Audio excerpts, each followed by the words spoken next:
Cherthala Sreenarayana trust higher secondary സ്കൂളിലെ കായികമേള Arjuna award ജേതാവ് PJ ജോസഫ് ഉദ്ഘാടനം ചെയ്തു.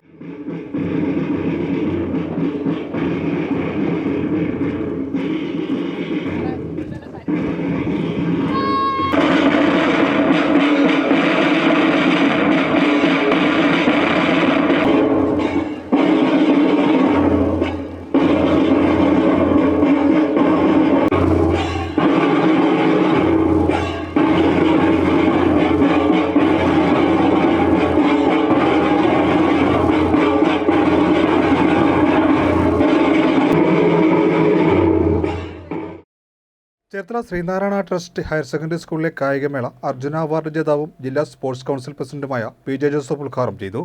പുതുതലമുറയെ ലഹരിയിൽ നിന്നും മുക്തമാക്കുന്നതിൽ കായിക മേഖലയുടെ പങ്ക് നിർണായകമാണെന്ന് അദ്ദേഹം പറഞ്ഞു. ചടങ്ങിൽ PTA president P. Sabu Kannarkad അധ്യക്ഷത വഹിച്ചു. Principal T. പ്രസന്നകുമാർ സ്വാഗതവും പ്രഥമാധ്യാപിക ധന്യ പ്രതാപ് നന്ദിയും പറഞ്ഞു. SN college principal doctor Bindu മുഖ്യാതിഥിയായി. ഹൈസ്കൂൾ ഹയർ സെക്കൻഡറി വിഭാഗം കുട്ടികളുടെ long jump, shot put, athletic മത്സര ഇനങ്ങൾ എന്നിവ നടന്നു.